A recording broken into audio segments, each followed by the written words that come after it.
Então tá aí, né? Vamos passear um pouquinho aí por essas duas temáticas, inicialmente de maneira um pouco separada, e depois, no final, unir do ponto de vista de processos. Eu gosto sempre de trazer nas minhas palestras, nas minhas falas, esse slide, que é um slide que remete a um relatório que é feito todos os anos pelo Fórum Econômico Mundial, né?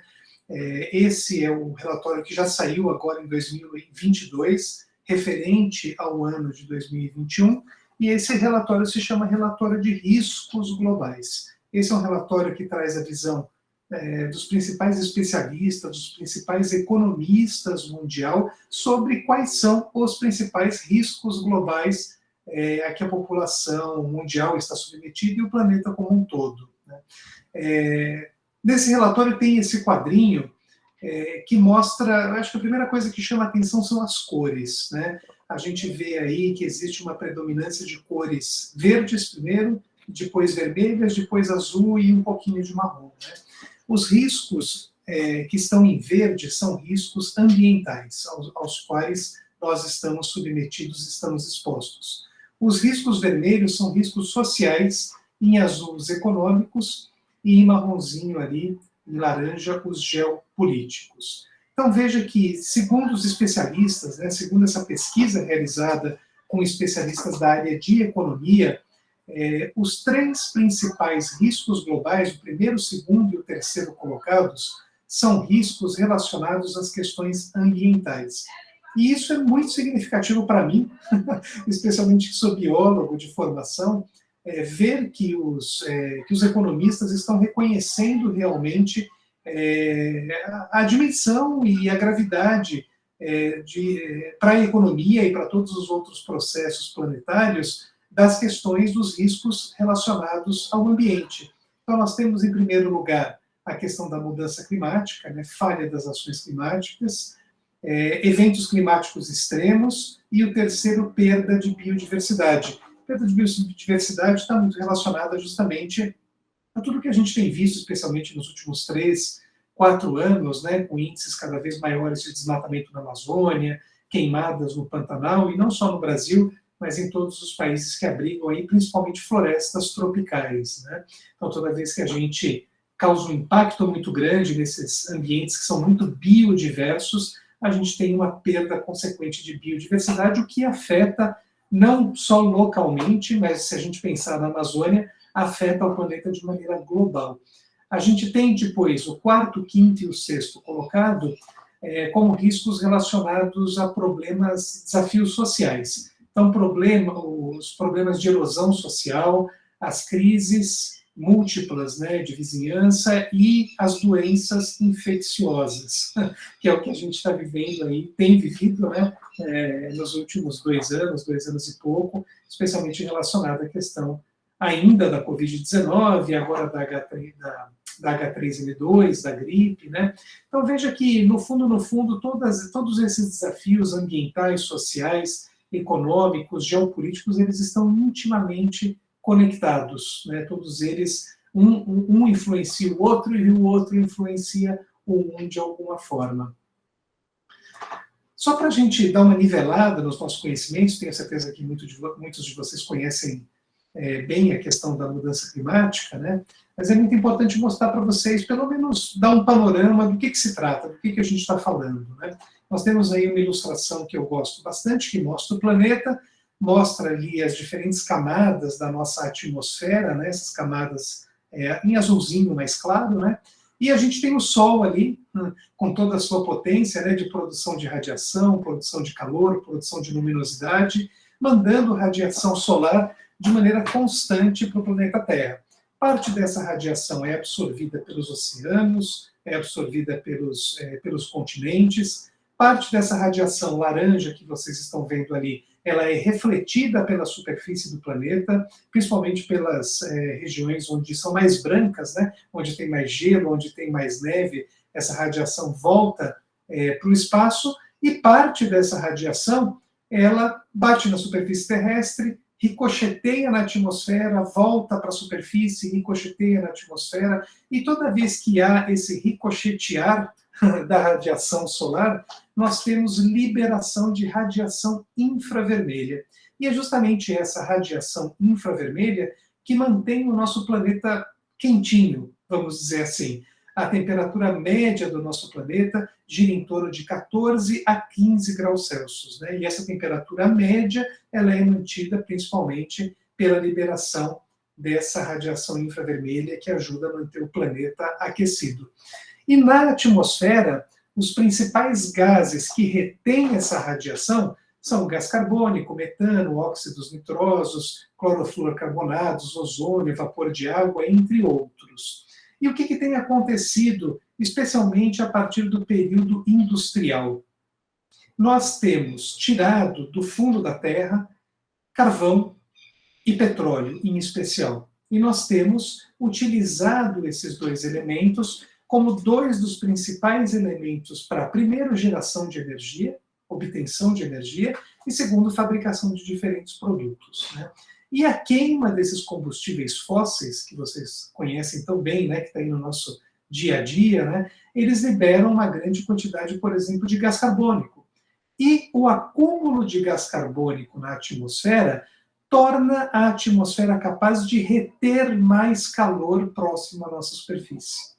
Da mesma forma, o metano. Hoje nós temos grandes fontes de produção de metano, principalmente representada pelos rebanhos bovinos. Os rebanhos bovinos, através da liberação de gases, né? Um desses gases é o metano, e o metano também colabora, o aumento do metano também colabora com a retenção da radiação e consequente aumento da temperatura do planeta.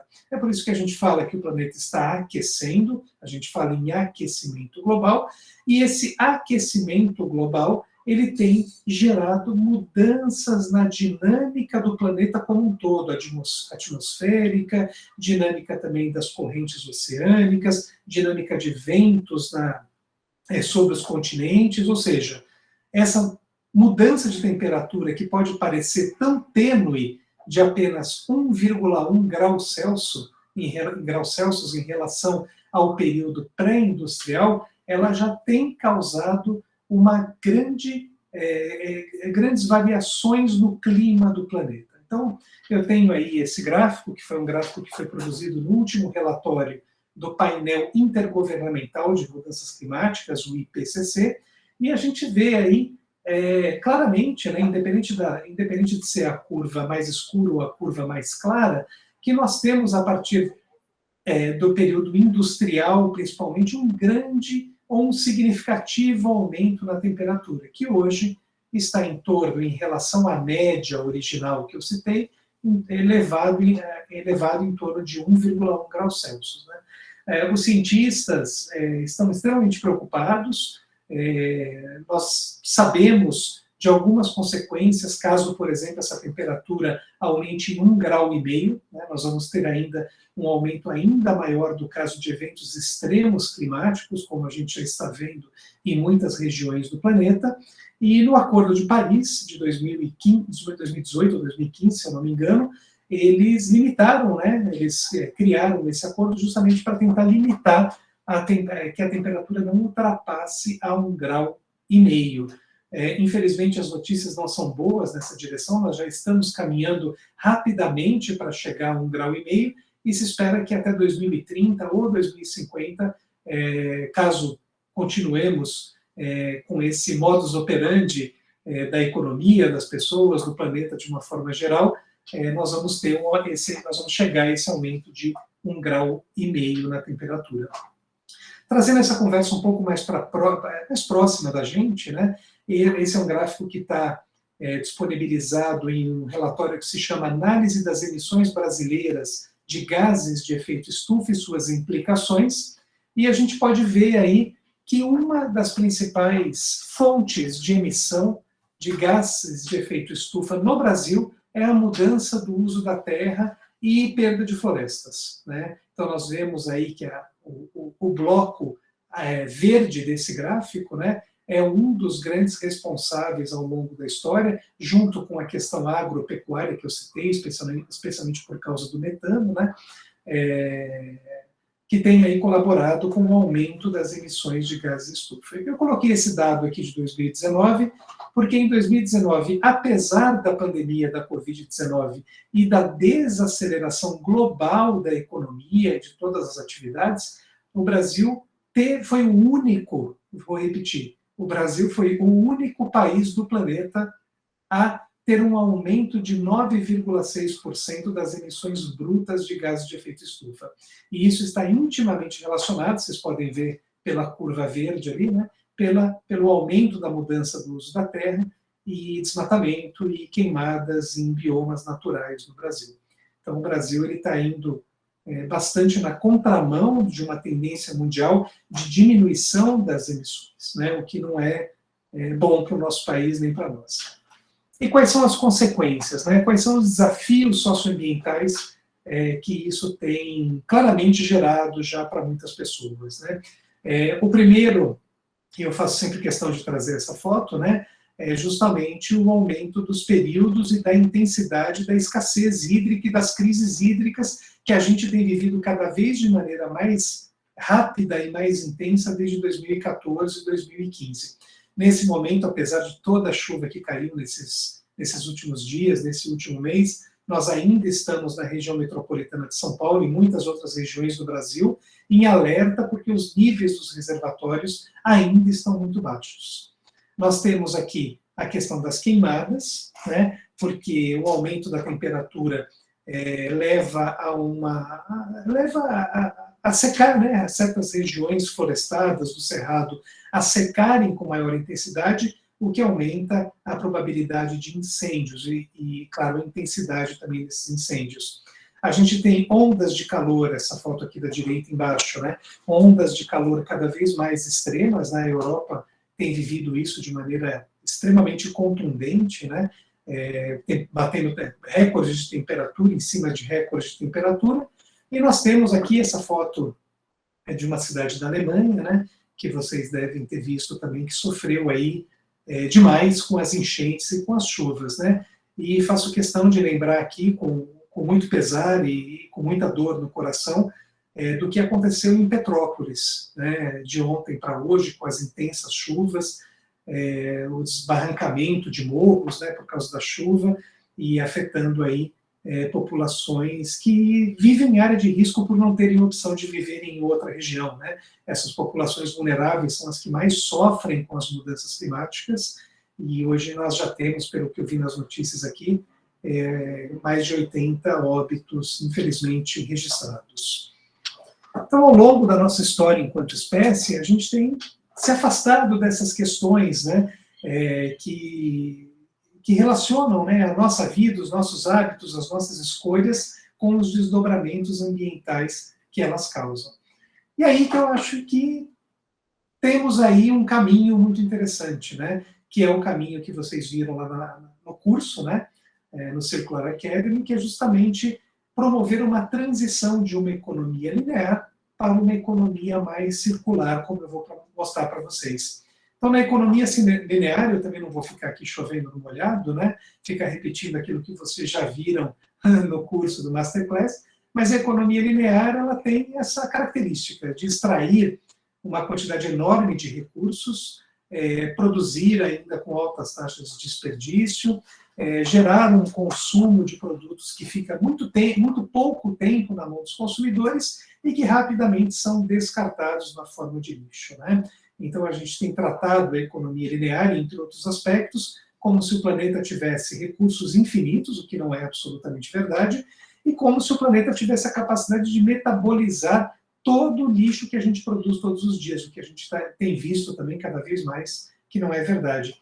E ao longo de toda essa cadeia, nós temos emissões de gases de efeito estufa, na extração, na produção, no consumo, no descarte, o que está intimamente relacionado aos processos e ao tipo de matriz energética, muito ainda focada no carbono, que nós temos no Brasil, e não só no Brasil, mas no mundo também. Então, na economia linear, eu coloquei aí vários tópicos, eu vou passar rapidamente por cada um deles. A gente tem uma alta dependência de uma matriz energética carbônica, como eu acabei de falar. Nós temos ainda, em muitos processos, uma baixa eficiência, com muitas perdas e desperdícios.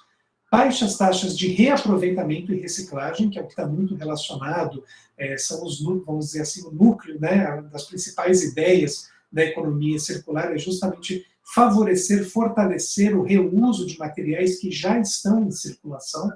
Nós temos um transporte focado na lógica rodoviária, também carbônica, no diesel, na gasolina, ainda muito pouco nos biocombustíveis. Temos produtos que duram pouco, obsolescência programada. Não temos o hábito de consertar, ou se formos consertar alguma coisa, muitas vezes consertar é mais caro que comprar um novo, o que aumenta a produção ainda mais de lixo e de resíduos. Comprar usado normalmente não satisfaz as necessidades do consumidor, que quer ter um produto novo nas suas mãos. O aumento da produção de lixo, um aumento, consequentemente, da produção de lixo e de resíduos sólidos em todo o mundo. E, atrelado a tudo isso, a gente tem uma enorme falta de políticas públicas, né? Faltam políticas públicas que melhorem a gestão, que favoreçam uma logística reversa, assim por diante. E, na contramão, muitas vezes nós temos desincentivos à mudança na matriz energética, né? Como a gente tem visto aí o desincentivo do governo cada vez mais frequente ao uso de energia solar por parte de consumidores domésticos. Então, nós temos aí um cenário com bastante trabalho, né? Com muitos problemas, mas com bastante trabalho para ser feito ao longo da história. E aí nós temos aí esse modelo alternativo, vamos dizer assim, que já não é mais alternativo, ele já está sendo colocado em prática em muitas instâncias, né, que é o modelo de economia circular, onde a gente favorece ao longo de toda a cadeia de produção, consumo e descarte, que os materiais que já estão em circulação possam ser constantemente reutilizados através de processos eficientes de logística reversa. A gente tem que repensar o design dos produtos. Eu sempre cito a questão do celular modular, né, que eu tive a chance de conversar aí com o pessoal do movimento circular, né, que você pode trocar ou só o chip, ou só a tela, ou só o processador e assim por diante, né, porque trocar um celular inteiro se você pode fazer um upgrade desse celular, né, mudar a matriz energética, estimular reutilização, ter processos eficientes de manutenção, reparação, ficar satisfeito, sim, por que não, com um produto que seja usado, que vá satisfazer as suas necessidades ali, e, claro, tudo que chega à ponta final desse processo, que não vire lixo, mas que possa ser reutilizado ou que possa ser reciclado, diminuindo cada vez mais a seta laranja ali, que é justamente a seta laranja que diz respeito ao descarte, né? E toda essa cadeia circular tem uma íntima relação também com o que eu apresentei antes, relacionada à mudança climática. Então eu acho que eu vou começar a partir aqui eu vou começar aqui da aquisição de matérias-primas mesmo, da extração de matéria-prima. Procurar processos que diminuam o desperdício, e tudo isso que eu coloquei aqui está relacionado à redução da emissão de gases de efeito estufa. Nessa parte aqui do design, pensar em produtos cada vez mais duráveis e, como eu citei, modulares, e usar a matéria-prima de muitos desses produtos como insumo, né? Por que não uma garrafinha plástica que pode ser enterrada no seu jardim e liberar nutrientes, por exemplo, para as plantas que estão ali? Né? Por que não pensar numa matéria-prima que pode gerar insumos para outros processos que acontecem, por exemplo, na natureza, no ciclo biológico? Na parte da produção, pensar em uma matriz energética limpa. Nós estamos num país aí abençoado por Deus do ponto de vista de incidência solar, né? Nós temos muito sol, temos muito vento em muitas regiões, principalmente do Nordeste, em toda a região do litoral. Então, pensar, sim, em investimentos e em políticas públicas que incentivem uma matriz energética mais limpa e também reduzir os desperdícios em toda a fase produtiva. Na questão da distribuição, né, repensar também essa matriz carbônica que a gente tem tão enraizada na nossa cultura e dar mais atenção aos biocombustíveis. Por que não pensar nos veículos elétricos? Ainda há uma limitação, né? Estava até conversando com o Vinícius esses dias, né? Uma limitação para caminhões movidos a bateria, né? Caminhões elétricos. Ainda a gente tem que evoluir nessa proposta, né? Que ainda dependendo da carga, ainda isso não é possível, né? E estimular o consumo local, né? Por que comprar se você está em Florianópolis, de novo, como Vinícius, né? Por que comprar no Mercado Livre um celular ou alguma coisa que você precisa que vem lá do Nordeste, né? Compre localmente, valorize a produção local, valorize os comerciantes locais, e tudo isso diminui as emissões de gases de efeito estufa. Na questão da manutenção, reparar, comprar usado, e por que não compartilhar? Esse é um exemplo que eu gosto muito também. Você que mora num prédio, por exemplo, de 15 andares, com 4 apartamentos por andar, 60 apartamentos, quantos martelos tem no seu prédio? Quantos liquidificadores tem no seu prédio? Por que muito desse material não pode ter uma área comum no seu edifício, onde todo mundo pode utilizar e reutilizar, compartilhar esses produtos, claro, sempre com responsabilidade, né? E isso diminui também a nossa pegada de carbono. E no destino final, valorizar, eu acho que um ponto ainda que é muito pouco falado, né? Valorizar a compostagem. De modo geral, no Brasil, nós compostamos menos de 1% dos resíduos orgânicos que a gente produz todos os dias, e vale lembrar que os resíduos orgânicos giram em torno de 50% do peso do lixo que a gente produz todos os dias. E, de novo, como eu falei ali, o foco na reutilização dos materiais que já estão em circulação. Então, veja que tudo isso tem toda a economia circular, ela dialoga diretamente com a necessidade rápida e fundamental da gente diminuir cada vez mais as nossas emissões de gases de efeito estufa. E é isso, né? E tudo isso levando ao mote do movimento circular, que é construir um mundo com cada vez menos lixo.